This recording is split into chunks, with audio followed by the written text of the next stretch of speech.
Hi, +1 mathematics ക്ലാസ്സാണ് എടുക്കുന്നത്. NCERT ടെക്സ്റ്റിനെ base ചെയ്തുകൊണ്ട്. +1ൻ്റെ ഫസ്റ്റ് ചാപ്റ്റർ എന്ന് പറയുന്നത് സെറ്റ്സ് എന്ന് പറയുന്നതാണ്. അപ്പം എന്താണ് സെറ്റ് തിയറി, അതിലെ മറ്റു കാര്യങ്ങളെക്കുറിച്ചാണ് നമ്മളിന്നിവിടെ ചർച്ച ചെയ്യുന്നത്. അപ്പോൾ മാത്തമാറ്റിക്സിന് ഒരുപാട് ബ്രാഞ്ചസ് ഉണ്ട്. ഓക്കെ, ഇപ്പോൾ സയൻസിന് തന്നെ ഫിസിക്സ്, കെമിസ്ട്രി എന്നൊക്കെ പറഞ്ഞ് പല പല ബ്രാഞ്ച് പോകുന്നു. അതിൽ തന്നെ ഓരോ സബ്ജക്റ്റുകൾക്കും പല പല ക്ലാസിഫിക്കേഷൻ ഉണ്ട്. അതുപോലെ മാത്തമാറ്റിക്സിനും ഇപ്പോൾ നമ്മളൊരു വിഷയമായിട്ട് പഠിക്കുമെങ്കിലും കുറച്ചുകൂടെ കഴിയുമ്പോൾ അത് പല ബ്രാഞ്ചസ് ആയിട്ട് മാറുന്നുണ്ട്. ഓക്കെ, ഇത് ഏത് ബ്രാഞ്ചിലേക്ക് പോയാലും, മാത്തമാറ്റിക്സിൻ്റെ ഏത് ബ്രാഞ്ചിലേക്ക് പോയാലും അവിടെയെല്ലാം നമുക്ക് ബേസിക്കായിട്ട് അറിഞ്ഞിരിക്കേണ്ട ഒരു കാര്യമാണ് സെറ്റ് എന്ന് പറയുന്നത്.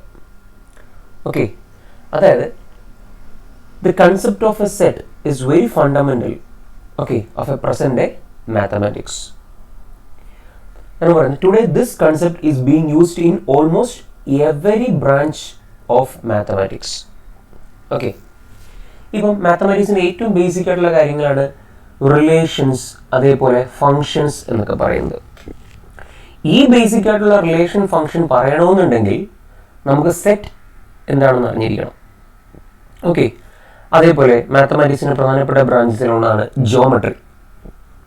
പിന്നെ വേറൊരു കാര്യമാണ് സീക്വൻസ്, പ്രോബബിലിറ്റി. ഇങ്ങനെ ഒരുപാട് കാര്യങ്ങൾ മാത്തമാറ്റിക്സുമായിട്ട് ബന്ധപ്പെട്ട് ബ്രാഞ്ചസിൽ പെടുന്നതാണ്. ഇവയെക്കുറിച്ച് എല്ലാം പഠിക്കുന്നതിന് നമുക്ക് സെറ്റ് തിയറിയുടെ ഒരു ബേസ് വേണം. ഓക്കെ, അപ്പം ആദ്യം പറയേണ്ടത് ഈ സെറ്റ് തിയറിയെ പറ്റി പറയുമ്പം ഇത് ഡെവലപ്പ് ചെയ്ത ആളെക്കുറിച്ച് പറയണം. The theory of set was developed by German mathematician, അദ്ദേഹത്തിൻ്റെ പേരാണ് ജോർജ് കാൻഡർ. ഓക്കെ, അദ്ദേഹം മാത്തമാറ്റിക്സ് അറിയപ്പെടുന്ന ഒരു ശാസ്ത്രജ്ഞനായിരുന്നു. അദ്ദേഹം ട്രിഗണോമെട്രിക് സീരീസ്, അതിലൊരു പ്രോബ്ലം ഗവേഷണം നടത്തുന്നതിൻ്റെ ഭാഗമായിട്ടാണ് അദ്ദേഹം ഈ തിയറി ഓഫ് സെറ്റിലേക്ക് എത്തപ്പെടുന്നത്. അപ്പോൾ നമ്മൾ ഇന്നിവിടെ പഠിക്കാൻ പോകുന്നത്, ഈ ഫസ്റ്റ് ചാപ്റ്ററിൽ പഠിക്കാൻ പോകുന്നത് ഈ സെറ്റ് തിയറിയുടെ ഏറ്റവും ബേസിക് ആയിട്ടുള്ള കാര്യങ്ങൾ, അതിൻ്റെ ഡെഫിനിഷൻസ്, സെറ്റ് തിയറിയിൽ എന്തൊക്കെ ഓപ്പറേഷൻസ് വരുന്നു, അത്തരം കാര്യങ്ങളാണ് നമ്മൾ ഇന്നിവിടെ നോക്കാൻ പോകുന്നത്. ഓക്കെ, അപ്പം ആദ്യമായിട്ട് സ്വാഭാവികം നമ്മൾ എന്താണ് സെറ്റ് എന്നതിനെ കുറിച്ച് മനസ്സിലാക്കണം. ഓക്കെ, അപ്പം നമ്മുടെ ഹെഡിങ് ഇതാണ്, sets and their representations. Okay, നമ്മുടെ നിത്യജീവിതത്തിൽ, നമ്മുടെ ഡെയിലി ലൈഫിൽ നമ്മൾ കളക്ഷൻ ഓഫ് ഒബ്ജക്ട്സിനെ കുറിച്ച് സംസാരിക്കുന്നുണ്ട്. ഒരു പർട്ടിക്കുലർ കൈൻഡിലുള്ള കളക്ഷൻ ഓഫ് ഒബ്ജക്റ്റിനെ കുറിച്ച് സംസാരിക്കാറുണ്ട്. ഫോർ എക്സാമ്പിൾ, ഒരു കൂട്ടം ആളുകൾ. ഓക്കെ, ഒരു കൂട്ടം ആളുകൾ. അപ്പോൾ അതൊരു എന്താ പറയുക, ഒരു കളക്ഷൻ ഓഫ് ഒബ്ജക്റ്റ് ആണ്. ഒരു പർട്ടിക്കുലർ കൈൻഡിലുള്ള ഒരു കളക്ഷൻ ഓഫ് ഒബ്ജക്റ്റ് ആണ്, ശരിയല്ലേ? ഒരു കൂട്ടം ആൾക്കാർ ഒരു കളക്ഷൻ ഓഫ് ഒബ്ജക്റ്റ് ആണ്. അത് പർട്ടിക്കുലർ കൈൻഡ്, മനുഷ്യന്മാർ അല്ലേ എന്ന് പറയുന്നത്. എ പാക്ക് ഓഫ് കാർഡ്സ്, നമ്മുടെ പ്ലേയിങ് കാർഡ്സ് ഇല്ലേ, നമ്മൾ ചീട്ട് കളിക്കുന്നത്. ഓക്കെ, അപ്പം ഒരു പാക്കറ്റിൽ ഒരു 52 കാർഡുണ്ട്. അപ്പം അതെന്താണ്, ഒരു collection of object of a particular kind ആണല്ലോ. ഓക്കെ, അതേപോലെ ക്രിക്കറ്റ് ടീം അല്ലെ, അതും ഒരു കളക്ഷൻ ഓഫ് ഒബ്ജക്റ്റ് തന്നെയാണ്. ഓക്കെ, ഒരു ടീം എന്ന് പറയുന്നത് അവിടുത്തെ ഒരു ഒബ്ജക്റ്റ് ആണ്. ഓക്കെ, അത് എന്ന് പറയുന്നത് പോലെ നമ്മുടെ മാത്തമാറ്റിക്സിലും ഈ കളക്ഷൻ ഓഫ് ഒബ്ജക്ട്സ് ഉണ്ടാവും, ഒരു പർട്ടിക്കുലർ കൈൻഡുള്ള. ഫോർ എക്സാമ്പിൾ, നമ്മൾ നാച്ചുറൽ നമ്പേഴ്സ് അല്ലെ, നാച്ചുറൽ നമ്പേഴ്സ് എന്ന് വെച്ചാൽ എന്താ, നമ്മുടെ എണ്ണൽ സംഖ്യ. ഏതാണ് എണ്ണൽ സംഖ്യ? 1, 2, 3, 4 ഇങ്ങനെ ഡോട്ടിട്ട് അർത്ഥം എന്താ, അങ്ങനെ പോകുന്നു, തുടർന്നു പോകുന്നു, എക്സെട്ര എന്ന് പറയുന്ന പോലെ. ഇതൊരു കളക്ഷൻ ഓഫ് ഒബ്ജക്റ്റ് അല്ലേ, ഓഫ് പർട്ടിക്കുലർ കൈൻഡ്. എണ്ണൽ സംഖ്യകൾ എന്ന് പറയുന്ന പർട്ടിക്കുലർ കൈൻഡിൽപ്പെട്ട ഒരു കൂട്ടം ആൾക്കാർ, കളക്ഷൻ ഓഫ് ഒബ്ജക്ട്സ് ആണ്. അതേപോലെ പോയിന്റ്സ് എന്ന് പറയുന്നത്, കുറെ പോയിന്റ്സ്, ഇങ്ങനെ കുറെ പോയിന്റുകൾ. ഓക്കെ, അതും ഒരു കളക്ഷൻ ഓഫ് ഒബ്ജക്റ്റ് ആണ്, ഓഫ് എ പർട്ടിക്കുലർ കൈൻഡ്. പിന്നെ പ്രൈം നമ്പേഴ്സ്. ഓക്കെ, ഈ പ്രൈം നമ്പേഴ്സ് എന്ന് വെച്ചാൽ ഏതാണ്? 1, 2, 3, പിന്നെ 5, 6, 7, പിന്നെ 11, 13, ഈ രീതിയിൽ പോകുന്ന സംഖ്യകൾ. അതായത് അതിനെ ഹരിക്കാൻ ആ സംഖ്യകൾ കൊണ്ടും പിന്നെ 1 കൊണ്ടും മാത്രം സാധിക്കുന്ന തരം നമ്പർ, അതാണല്ലോ പ്രൈം നമ്പർ. ഓക്കെ, അപ്പം ഇത് എന്ന് പറയുന്നത് എന്താണ്? ഇതൊരു കളക്ഷൻ ഓഫ് ഒബ്ജക്റ്റ് ആണ്, of a particular kind. Okay, വേറെ എക്സാമ്പിൾസ് നമുക്ക് നോക്കാം. ഇപ്പം odd natural numbers less than 1. എന്താണ് ഓഡ് നാച്ചുറൽ നമ്പർ? മീൻസ് ആ ഒറ്റക്ക സംഖ്യ, ഒറ്റക്ക എണ്ണൽ സംഖ്യ, അതാണ് odd natural numbers less than 10. അപ്പം 10ൽ താഴെയുള്ള ഓഡ് നാച്ചുറൽ നമ്പേഴ്സ് ആരൊക്കെയാണ്? 1, 3, 5, 7, 9. കാരണം ഇവര് മാത്രമേ എന്തായിട്ട് വരത്തുള്ളൂ? ആ ഒറ്റ സംഖ്യയായിട്ട് വരുള്ളൂ. 10ൽ താഴെയുള്ള മറ്റെണ്ണ സംഖ്യകളായ 2, 4, 6, 8 അവരൊക്കെ 10, അവരൊക്കെ എന്താണ്? 10 ലെസ് ദാൻ 10 അല്ലേ? അപ്പൊ 2, 4, 6, 8 അവരൊന്നും എന്തല്ല? ഓടല്ല. അപ്പം ഇതൊരു കളക്ഷൻ ഓഫ് ഒബ്ജക്റ്റ് ആണ്, ശരിയല്ലേ? Of a particular kind. അതേപോലെ ദ റിവേഴ്സ് ഓഫ് ഇന്ത്യ, അതൊരു കളക്ഷൻ ഓഫ് ഒബ്ജക്റ്റ് ആണ് അല്ലെ? അപ്പൊ സിന്ധു, ഗംഗ, യമുന എന്നൊക്കെ പറയുന്നവര് അവരൊക്കെ ആയിരിക്കും എലമെന്റ് എന്ന് പറയുന്നത് അല്ലെ? അവിടുത്തെ അംഗങ്ങൾ ആ കളക്ഷൻ ഓഫ് ഒബ്ജക്റ്റിലെ. പിന്നെ the vowels in English alphabet, okay, അതാരൊക്കെയാണ്? A, E, I, O, U, ശരിയല്ലേ? അപ്പം ഇതെന്താണ്? ഇതൊരു കളക്ഷൻ ഓഫ് ഒബ്ജക്റ്റ് ആണ് ഓഫ് എ പർട്ടിക്കുലർ കൈൻഡ്. എന്താണ് പർട്ടിക്കുലർ കൈൻഡ്? ആ ഇംഗ്ലീഷ് ആൽഫബറ്റ് എന്ന് പറയുന്നതിനോടത്തെ വവൽസ് എന്ന് പറയുന്നതാണ് ആ പർട്ടിക്കുലർ കൈൻഡ് അല്ലെ? വവൽസ് എന്ന് പറയുന്നതിനോടത്തെ പർട്ടിക്കുലർ കൈൻഡ്. ഇനി വേരിയസ് കൈൻഡ്സ് ഓഫ് ട്രയാങ്കിൾ, പലതരം ട്രയാങ്കിൾ ഇല്ലേ? ഓക്കെ, ഇതൊരു ട്രയാങ്കിൾ ആണ്, ഇതൊരു ട്രയാങ്കിൾ ആണ് അല്ലെ? ഇതൊരു ട്രയാങ്കിൾ ആണ്, പിന്നെ ഇതൊരു ട്രയാങ്കിൾ ആണ്. അങ്ങനെ പല രീതിയിൽ നമുക്ക് ട്രയാങ്കിൾസ് അല്ലെ? ഇതൊരു ട്രയാങ്കിൾ ആണ്. അപ്പം ഇത് നോക്കിയേ, ഇതെന്താണ്? ഒരു കളക്ഷൻ ഓഫ് ഒബ്ജക്ട്സ് ആണ് of a particular kind. Triangles എന്ന് പറയുന്ന അല്ലെ കാറ്റഗറിയിൽപ്പെട്ട ആൾക്കാർ കളക്ഷൻസ്. ഇനി മറ്റൊന്ന് പ്രൈം ഫാക്ടേഴ്സ് ഓഫ് 210. 210ന്റെ പ്രൈം ഫാക്ടേഴ്സ്. ഫാക്ടേഴ്സ് എന്ന് വെച്ചാൽ എന്താണ്? അതിനെ എന്താ ഡിവൈഡ് ചെയ്യാൻ പറ്റുന്ന സംഖ്യയാണ് നമ്മൾ ഫാക്ടേഴ്സ് ഉണ്ട്. ഫോർ എക്സാമ്പിൾ 10 ഇതിന്റെ ഒരു ഫാക്ടറാണ്. 210ന്റെ ഒരു ഫാക്ടറാണ് 10. കാരണം എന്താണ്? 10 കൊണ്ട് 210നെ ഹരിക്കാം. ഇനി 210 എന്ന് പറയുന്നതും 210ന്റെ ഒരു ഫാക്ടറാണ്. കാരണം എന്താണ്? 210 കൊണ്ട് 210നെ ഹരിക്കാൻ സാധിക്കും. പക്ഷെ ഇവിടെ ക്വസ്റ്റ്യൻ എന്താ പറയുന്നത്? പ്രൈം ഫാക്ടേഴ്സ്, അത് വെറുതെ ഫാക്ടർ ആയ പോരാ, അവർ എന്തായിരിക്കണം? പ്രൈം നമ്പർ കൂടെ ആകണം. അങ്ങനെ വരുന്ന ആരൊക്കെ ഉള്ളൂ? 2, 3, 5, 7. അപ്പൊ നോക്കി, ഇത് ഒരു കളക്ഷൻ ഓഫ് ഒബ്ജക്ട്സ് ആണ് ഓഫ് എ പർട്ടിക്കുലർ കൈൻഡ്, ശരിയല്ലേ?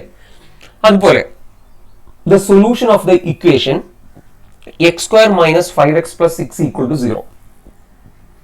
അതാരൊക്കെ വരാൻ പോണത്? 2ഉം 3ഉം. അതെങ്ങനെ കണ്ടുപിടിക്കുന്നുള്ള നിങ്ങൾ ദ്വിമാന സമവാക്യങ്ങൾ അല്ലെങ്കിൽ ക്വാഡ്രാറ്റിക് ഇക്വേഷൻ അല്ലെ സോൾവ് ചെയ്യാൻ പഠിക്കുന്നുണ്ട്. -b + or - (b² - 4ac/2a) അല്ലെ? അതല്ലേ ax² + bx + c = 0 എന്ന് പറയുന്ന ഒരു ക്വാഡ്രാറ്റിക് ഇക്വേഷന്റെ റൂട്ട് കണ്ടുപിടിക്കാനുള്ള ഇക്വേഷൻ സൊല്യൂഷൻ അല്ലെ? അപ്പൊ അങ്ങനെ വരുന്ന ആരാണ്? 2ഉം 3ഉം. അപ്പൊ നോക്കിയേ, ഇതൊരു കളക്ഷൻ ഓഫ് ഒബ്ജക്റ്റ് ആണ് ഓഫ് എ പർട്ടിക്കുലർ കൈൻഡ്. ആ കൈൻഡ് ആണ് ഏത്? പർട്ടിക്കുലർ കൈൻഡ് എന്ന് പറയുന്നത് x² - 5x + 6 = 0യുടെ സൊല്യൂഷൻ എന്ന് പറയുന്നതാണ് ആ പർട്ടിക്കുലർ കൈൻഡ്. അപ്പൊ നോക്കിയേ, we note that each of the above example is a well-defined collection of objects. ഈ ടേം ഭയങ്കര ഇമ്പോർട്ടൻ്റ് ആണ്. A well defined collection of object in the sense that we can definitely decide whether a given particular object belong to a given collection or not. അതായത് അവർ പറഞ്ഞു കഴിഞ്ഞാൽ ഈ പറഞ്ഞിരിക്കുന്ന collections എല്ലാം തന്നെ ഒരു well defined collection of object ആണ്. എന്താണ് വെൽ ഡിഫൈൻഡ് കളക്ഷൻ എന്ന് വെച്ച് കഴിഞ്ഞാൽ, നിങ്ങൾ ഒന്നാമത്തെ നോക്കുക, നിങ്ങൾ ഒന്നാമത്തെ set all natural numbers less than 10 എന്ന് പറയുന്നതാണ് ആൾക്കാർ. അതാണ് A collection of object of a particular kind എന്ന് പറയുന്നത്. നിങ്ങളോട് ചോദിക്കുകയാണ്, ഇവിടെ 2 എന്ന് പറയുന്ന സംഖ്യ വരുമോ? അപ്പൊ നിങ്ങൾ നോക്കും, 2 ഒരു ഓഡ് നാച്ചുറൽ നമ്പർ ആണോ? 10ൽ താഴെയുള്ള അല്ല. അപ്പൊ നിങ്ങൾക്ക് പറയാൻ പറ്റും 2 ഇവിടുത്തെ അല്ല എന്ന് നിങ്ങൾക്ക് പറയാൻ പറ്റും. നിങ്ങളോട് ചോദിക്കുകയാണ്, 5 ഇവിടുത്തെ എലമെന്റ് ആണോ? 5 ഇവിടെ വരാൻ പറ്റുമോ എന്ന് ചോദിച്ചാൽ നിങ്ങൾക്ക് നോക്കിയിട്ട് പറയാൻ പറ്റും 5 ഒരു ഓഡ് നമ്പർ ആണ്, 5 ഒരു നാച്ചുറൽ നമ്പർ ആണ്, 5 10നേക്കാൾ ചെറുതുമാണ്. അപ്പൊ നിങ്ങൾക്ക് പറയാൻ പറ്റും ഓക്കെ 5 എന്ന് പറയുന്നത് ഇവിടെ വരും എന്ന് പറയാൻ പറ്റും. ഇനി അപ്പൊ നോക്കി, നിങ്ങൾക്ക് ഇവിടെ ഒരാൾ ഉണ്ടോ ഇല്ലെന്ന് വെച്ച് കഴിഞ്ഞാൽ ഉണ്ട് അല്ലെങ്കിൽ ഇല്ല എന്ന് കൃത്യമായി പറയാൻ പറ്റും. ഇനി രണ്ടാമത്തെ റിവേഴ്സ് ഓഫ് ഇന്ത്യ. നിങ്ങളോട് ചോദിക്കണേ, നൈൽ നദി ഈ കൂട്ടത്തിൽ ഉണ്ടോ എന്ന് വെച്ചാൽ എന്ത് പറയാൻ പറ്റും? ഇല്ല. കാരണം നൈൽ നദി ഇന്ത്യയിലുള്ള അല്ല. പക്ഷെ നിങ്ങളോട് ചോദിക്കണേ, ഗംഗ എന്ന് പറയുന്നത് ഈ കൂട്ടത്തിൽ വരുന്നുണ്ടോ എന്ന് വെച്ചാൽ എന്ത് പറയാൻ പറ്റും? ഉണ്ട് എന്ന് നമുക്ക് പറയാൻ പറ്റും, ശരിയല്ലേ? കാരണം ഗംഗ ഇന്ത്യയിലെ നദിയാണ്. ഇനി the vowels in English alphabet. നിങ്ങളോട് ചോദിക്കുകയാണ്, ബി എന്ന് പറഞ്ഞ എലമെന്റ്, ഓക്കെ ബി എന്ന് പറഞ്ഞ എലമെന്റ് അല്ല, ബി എന്ന് പറഞ്ഞ ഇംഗ്ലീഷ് അക്ഷരം, അത് ഈ കൂട്ടത്തിൽ വരുമോ? ഇല്ല. കാരണം വോവൽസിൻ്റെ അകത്ത് വരുന്ന എ, ഐ, ഒ, യു മാത്രമേ ഉള്ളൂ. അതുകൊണ്ട് നമുക്ക് പറയാൻ പറ്റും ബി ഇവിടുത്തെ എലമെന്റ് അല്ല. നിങ്ങളോട് ചോദിക്കുകയാണ്, ഓ ഇവിടുത്തെ എലമെന്റ് ആണോ ഓ ഇവിടുത്തെ ഈ കൂട്ടത്തിൽ പെടുന്ന ആളാണെന്ന് വെച്ചാൽ അതെ ഓ ഈ കൂട്ടത്തിൽ പെടുന്ന ആളാണ്, കാരണം ഓ ഒരു വവൽസ് ആണ്, വവൽസിൽ പെടുന്ന ആളാണ്. ഓക്കെ, ഇനി അപ്പോൾ അതേപോലെ ഒരു ചതുരം റെക്ടാങ്കിൾസ് തന്നിരിക്കുന്നത്, റെക്ടാങ്കിൾ ഈ കൂട്ടത്തിൽ പെടുവോ എന്ത് പറയാൻ പറ്റും? ഇല്ല, കാരണം ഇവിടെ നമ്മൾ എന്ത് മാത്രമേ നോക്കുള്ളൂ? ആ ട്രയാങ്കിൾസിന്റെ മാത്രം കളക്ഷനാണ് എന്ന് പറയുന്നത് പോലെ നിങ്ങൾക്ക്. അപ്പൊ ഇതാണ് well defined collection of object എന്ന് പറഞ്ഞു കഴിഞ്ഞാൽ. ഓക്കെ, അതായത് we can definitely decide whether a given particular object belongs to a given collection or not. ഉണ്ടോ ഇല്ലയോ എന്ന് കൃത്യമായിട്ട് പറയാൻ സാധിച്ചാൽ അതിനെ നമുക്ക് well defined collection of object എന്ന് പറയാൻ പറ്റും. ഓക്കെ, ഇനി അടുത്ത് നിങ്ങൾ അറിഞ്ഞിരിക്കേണ്ടത് നമ്മുടെ മാത്തമാറ്റിക്സിന് പഠിക്കാൻ വേണ്ടി ഏറ്റവും ബേസിക് ആയിട്ട് ഇനിയുള്ള നിങ്ങളുടെ പഠനത്തിന് വേണ്ടി അറിഞ്ഞിരിക്കേണ്ട കുറച്ച് നൊട്ടേഷൻസ് ആണ്, അതായത് റെപ്രസെൻറ്റേഷൻസ് ആണ്. ഓക്കെ, അതായത് ഇംഗ്ലീഷ് അക്ഷരമാണ് ക്യാപിറ്റൽ എൻ, ഇത് റെപ്രസെന്റ് ചെയ്യുന്നത് സെറ്റ് ഓഫ് നാച്ചുറൽ നമ്പേഴ്സിനെയാണ് റെപ്രസെന്റ് ചെയ്യുന്നത്. എന്താണ് നാച്ചുറൽ നമ്പേഴ്സ്? മീൻസ് നമ്മുടെ എണ്ണൽ സംഖ്യ. അപ്പൊ ഇവിടെ ആരൊക്കെ വരും? 1, 2, 3, 4 ഈ പോകുന്ന സെറ്റ് ഉണ്ടല്ലോ. ഓക്കെ, ഇതിനെയാണ് നമ്മൾ സെറ്റ് ഓഫ് നാച്ചുറൽ നമ്പേഴ്സ് എന്ന് പറയുന്നത്. മനസ്സിലായോ? ഇനി ഇസഡ് എന്ന് പറയുന്ന അക്ഷരം സൂചിപ്പിക്കുന്നത് സെറ്റ് ഓഫ് ഇൻഡിജേഴ്സിനെയാണ്.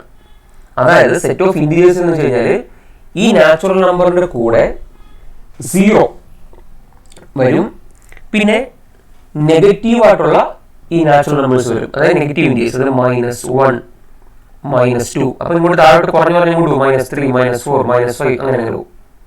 ഓക്കെ, വലത്തോട്ട് 1, 2, 3, 4 ഇങ്ങനെ. ഇതിനെയാണ് സെറ്റ് ഓഫ് ഇൻഡിജേഴ്സ് എന്ന് പറയുന്നത്. മനസ്സിലായേ? അതായത് നാച്ചുറൽ നമ്പറിന്റെ കൂടാതെ ആരൊക്കെ വരും?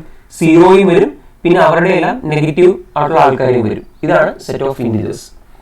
ഇനി Q, set of all rational numbers, നമ്മുടെ ഭിന്നസംഖ്യകൾ അല്ലെ, ഭിന്നസംഖ്യകൾ. അതായത് നമ്മൾ P/Q ഫോമിൽ എഴുതുന്ന ആൾക്കാർ, P/Q, പിന്നെ 2/3 എന്നൊക്കെ പറയുന്ന സംഖ്യകളെ, അല്ലെ 5/4 എന്നൊക്കെ പറയുന്ന സംഖ്യകൾ.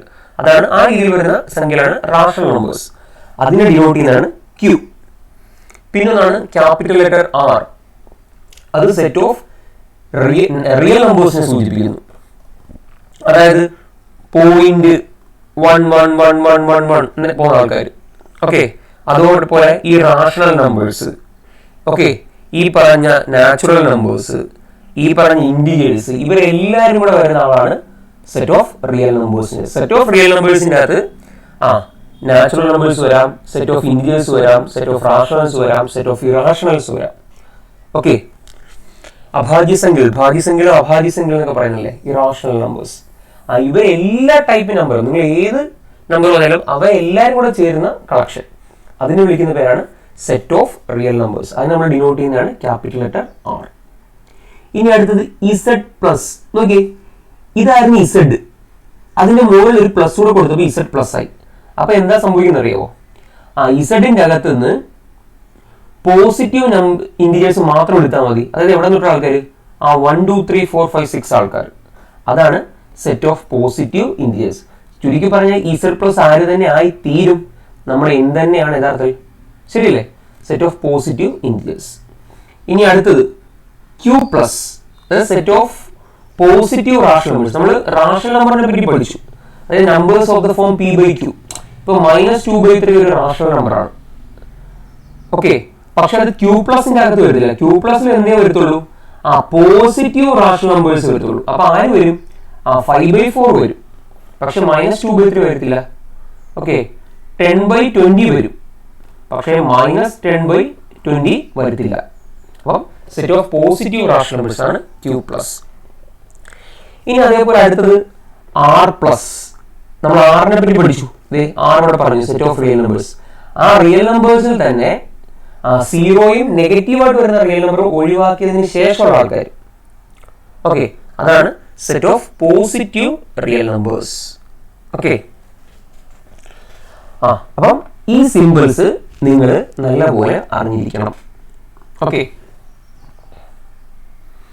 ഇനി നിങ്ങളോട് ചോദിക്കുകയാണ്, സീറോ എന്ന് പറഞ്ഞ ആള്, സീറോ ഈ നാച്ചുറൽ നമ്പറിന്റെ അകത്ത് ഉണ്ടോ എന്ന് ചോദിച്ചാൽ എന്ത് പറയാൻ പറ്റും? ഇല്ല എന്ന് പറയാൻ പറ്റും. കാരണം നാച്ചുറൽ നമ്പർ ഉടനെ 1, 2 അല്ലെ അങ്ങോട്ടാണ്. അപ്പൊ നമുക്ക് കൃത്യമായി പറയാൻ പറ്റും സീറോ അവിടെ ഇല്ല എന്ന് പറയാൻ പറ്റും. നിങ്ങളോട് ചോദിക്കുകയാണ് 100 എന്ന സംഖ്യ അതിവിടെ ഉണ്ടോ എന്ന് ചോദിച്ചാൽ എന്ത് പറയാൻ പറ്റും?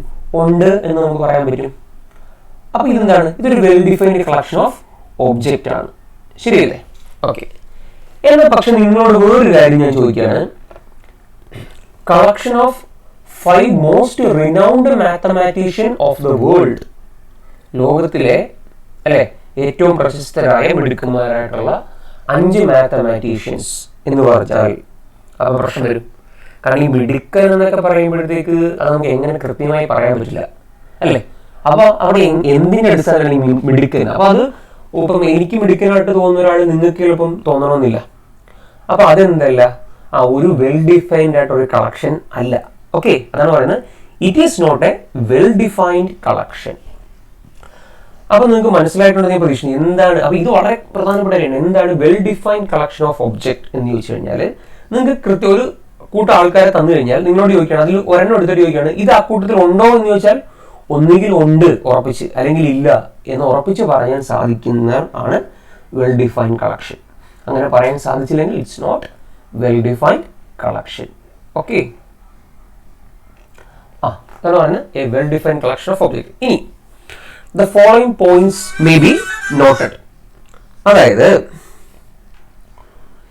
ചിലപ്പോ well defined collection of object എന്ന് പറയും, ചിലപ്പോൾ ഒബ്ജക്റ്റ് എന്ന വാക്കിന് പകരം എലമെന്റ് എന്ന് ഉപയോഗിക്കും, അല്ലെങ്കിൽ മെമ്പേഴ്സ് എന്ന് പറയും. ഇതെല്ലാം തന്നെ നമ്മുടെ പര്യായ പദങ്ങളാണ്. ഒരേ കാര്യം തന്നെ ഒബ്ജക്റ്റ് എന്ന് പറഞ്ഞാലും ആ എലമെന്റ് എന്ന് പറഞ്ഞാലും മെമ്പർ എന്നൊക്കെ പറഞ്ഞാലും ഒരേ വാക്ക് തന്നെയാണ് ഉദ്ദേശിക്കുന്നത്. ഓക്കെ, ചിലപ്പോൾ പുസ്തകത്തിൽ അതിങ്ങനെ മാറി മാറി ഉപയോഗിച്ചു വരും. അപ്പം അയ്യോ അത് പലതാണെന്ന് വിചാരിക്കരുത്, എല്ലാം ഒന്ന് തന്നെയാണ്. ഒബ്ജക്റ്റ് എന്ന് പറഞ്ഞാലും അല്ലെ, എലമെന്റ് എന്ന് പറഞ്ഞാലും മെമ്പർ എന്ന് പറഞ്ഞാലും എല്ലാം ഒന്ന് തന്നെയാണ് ഉദ്ദേശിക്കുന്നത്. ഇനി അടുത്ത് sets are usually denoted by capital letters. അത് നമ്മൾ നോക്കി, ഇപ്പം ഫോർ എക്സാമ്പിൾ ഇവിടെ നോക്കി, ഇവിടെ N, Z, Q, R ഇതെല്ലാം എന്താണ്? ക്യാപിറ്റൽ ലെറ്റേഴ്സ് ആണ്. അപ്പൊ എന്ന് പറയുന്ന കണക്ക് ഏതൊരു സെറ്റിനെയും റെപ്രസെന്റ് ചെയ്യുന്നത് നമ്മൾ ക്യാപിറ്റൽ ലെറ്റേഴ്സ് ഉപയോഗിച്ചുകൊണ്ടാണ് റെപ്രസെന്റ് ചെയ്യാറുള്ളത്. നമ്മളെ കോമണായിട്ട് അങ്ങനെയാണ് ഉപയോഗിക്കുന്ന ഒരു നൊട്ടേഷൻ. ഇനി ഒരു സെറ്റിനകത്ത് വരുന്ന എലമെന്റ് മെമ്പറിനെ നമ്മൾ ഡിനോട്ട് ചെയ്യുന്നത് സ്മോൾ ലെറ്റേഴ്സ് ഉപയോഗിച്ചിട്ടായിരിക്കും നമ്മൾ ഡിനോട്ട് ചെയ്യുന്നത്. അപ്പൊ ഇതൊക്കെ അറിഞ്ഞിരിക്കണം, ഏറ്റവും ബേസിക് ആയിട്ടുള്ള കാര്യങ്ങളാണ്. നമ്മൾ ഇങ്ങനെ ഇനി തൊട്ട് എഴുതത്തുള്ളൂ എപ്പോഴും.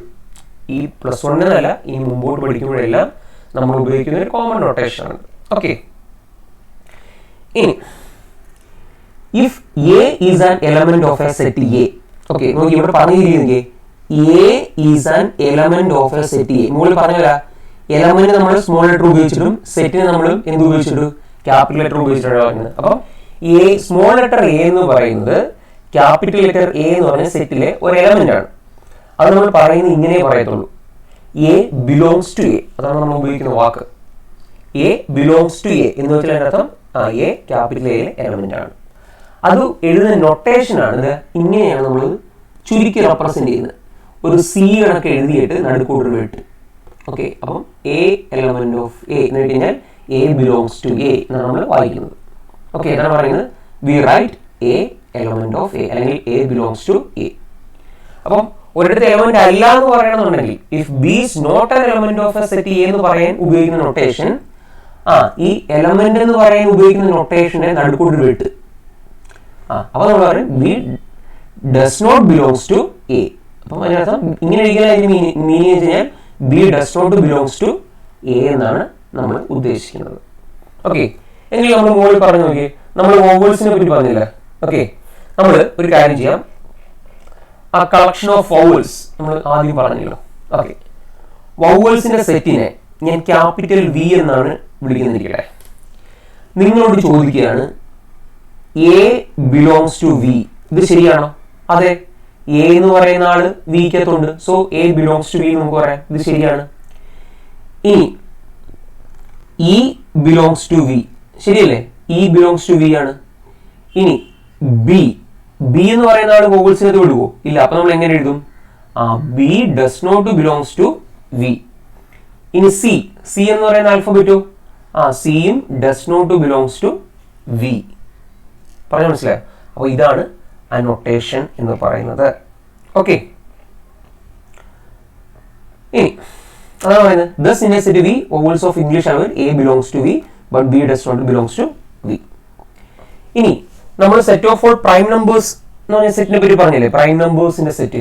നമുക്കൊരു കാര്യം ചെയ്യാം, ഈ പ്രൈം നമ്പേഴ്സിന്റെ സെറ്റിനെ ക്യാപിറ്റൽ ലെറ്റർ P ഉപയോഗിച്ച് ഡെനോട്ട് ചെയ്യാം. ഓക്കെ, അപ്പോൾ ഇതിലൊരു എലമെന്റ് എന്താണ്? പ്രൈം നമ്പേഴ്സ് ആണ്. നിങ്ങളോട് ചോദിക്കുകയാണ്, ഓക്കെ 2 എന്ന് പറയുന്ന എലമെന്റ് പ്രൈം നമ്പർ ആണോ? ആണ്. 2 പ്രൈം നമ്പർ ആണ്. നമ്മൾ എന്ത് എഴുതും? 2 ബിലോങ്സ് ടു P. ഇനി 10 പ്രൈം നമ്പർ ആണോ? അല്ല. അപ്പോൾ നമ്മൾ എന്ത് എഴുതും? 10 does not belongs to P. Okay, ഇനി വേറൊരു set in the set P, അതും P എന്ന് വിളിക്കുന്നത് പ്രൈം ഫാക്ടേഴ്സ് ഓഫ് 30. അതായത് 30 എന്ന് പറഞ്ഞ സംഖ്യയുടെ പ്രൈം ഫാക്ടേഴ്സ്. ഓക്കെ, അപ്പം അതിന്റെ ഒരു ഫാക്ടർ എന്തായാലും 3 ആണ്. 3 പ്രൈം ഫാക്ടർ ആണോ? അതെ, 3 ഒരു പ്രൈം നമ്പർ ആണ്. അതുകൊണ്ട് നമുക്ക് പറയാൻ പറ്റും 3 ബിലോങ്സ് ടു P. 15 എന്ന് പറയുന്നത് 30ന്റെ ഒരു ഫാക്ടർ ആണ്, ശരിയല്ലേ? പക്ഷെ 15 എന്തല്ല? പ്രൈം നമ്പർ അല്ല. സോ നമ്മൾ എന്ത് ചെയ്യും? 15 does not belongs to P. മനസ്സിലായോ? അപ്പം ഈ വീഡിയോയിൽ നമ്മൾ പറഞ്ഞ കാര്യങ്ങളൊന്ന് സമർപ്പിക്കാം. അപ്പൊ നമ്മൾ പറഞ്ഞതെന്ന് വെച്ച് കഴിഞ്ഞാല് എന്താണ് well defined collection of object എന്ന് പറഞ്ഞു നിർത്തി, അല്ലെ? ഒരു എലമെന്റ് തന്നിട്ട് ആ സെറ്റിൽ ഉണ്ടോ ഇല്ലയോ എന്ന് നിങ്ങൾക്ക് കൃത്യമായി പറയാൻ പറ്റിയാൽ അതാണ് well defined collection of object. Well defined അല്ലാത്ത കളക്ഷനെ പറ്റി നിങ്ങൾക്ക് മനസ്സിലായിട്ടുണ്ട്, ശരിയല്ലേ? ഇപ്പൊ നിങ്ങളുടെ ക്ലാസ്സിലെ ഏറ്റവും മിടുക്കനായ കുട്ടി എന്നൊക്കെ പറയുമ്പോഴത്തേക്കും മിടുക്കൻ എന്നൊക്കെ പറയുന്നപ്പം അല്ലേ, അത് വേരി ചെയ്യാം. അപ്പൊ അതൊന്നും ഒരു വെൽ ഡിഫൈൻഡ് കളക്ഷൻ അല്ല. ഏറ്റവും നല്ല പാട്ടുകാരൻ, അപ്പൊ അതൊന്നും നമുക്കങ്ങനെ പറയാൻ പറ്റില്ല, വെൽ ഡിഫൈൻഡ് കളക്ഷൻ അല്ല. ഇനി പിന്നെ നമ്മൾ പഠിച്ചത് നമ്മുടെ മാത്തമാറ്റിക്സിൽ കോമൺ ആയിട്ട് യൂസ് ചെയ്യുന്ന കുറെ നൊട്ടേഷൻസ് ആണ് നമ്മൾ പഠിച്ചത്. ക്യാപിറ്റൽ N എന്ന് പറയുന്ന നാച്ചുറൽ നമ്പറിനെയും, Z എന്ന് പറയുന്ന ഇന്റിജേഴ്സിനെയും, Q എന്ന് പറയുന്ന റാഷണൽ നമ്പേഴ്സിനെയും, R എന്ന് പറയുന്ന റിയൽ നമ്പേഴ്സിനെ ഡിനോട്ട് ചെയ്യും. പിന്നെ അതിന്റെ മുകളിൽ പ്ലസ് വന്നു കഴിഞ്ഞാൽ അവരുടെ എല്ലാം പോസിറ്റീവ് പാർട്ട് മാത്രം എടുക്കുന്നു. ഓക്കെ, അത് നമ്മൾ പഠിച്ചു. പിന്നെ നമ്മൾ പറഞ്ഞു സെറ്റിനെ നമ്മൾ ഡിനോട്ട് ചെയ്യുന്നത് ക്യാപിറ്റൽ ലെറ്റർ ഉപയോഗിച്ചിട്ടാണ്, അല്ലെ? അവിടെയുള്ള എലമെന്റ്സ് നമ്മൾ റെപ്രസെന്റ് ചെയ്യുന്നത് സ്മോൾ ലെറ്റേഴ്സ് ഉപയോഗിച്ചിട്ടാണ്. പിന്നെ നമ്മൾ പറഞ്ഞു എന്താണ് ബിലോങ്സ് ടു എ അല്ലെങ്കിൽ നോട്ട് ബിലോങ്സ് ടു എന്നൊക്കെ പറഞ്ഞു കഴിഞ്ഞാൽ മീനിങ് നമ്മൾ പഠിച്ചു. അപ്പൊ ഇത്രയും കാര്യങ്ങളാണ് നമ്മൾ ഇന്നിപ്പോൾ പഠിച്ചത്. ഇനി അടുത്ത പഠിക്കുന്നത് നമ്മൾ നെക്സ്റ്റ് വീഡിയോയിൽ പഠിക്കാൻ പോകുന്ന കാര്യം എന്ന് വെച്ച് കഴിഞ്ഞാൽ ഈ സെറ്റിനെ റെപ്രസെന്റ് ചെയ്യാൻ ഒരു മെത്തേഡ് നമ്മൾ ഉപയോഗിക്കും. 2 മെത്തേഡ്സ് പൊതുവെ ഉപയോഗിക്കും. അതെന്താണെന്നൊക്കെയാണ് നമ്മൾ ഇനി അടുത്ത വീഡിയോയിൽ പഠിക്കാൻ പോകുന്നത്. അപ്പം നിങ്ങൾക്ക് മനസ്സിലായിട്ടുണ്ടെങ്കിൽ പറയാം. ഓക്കെ.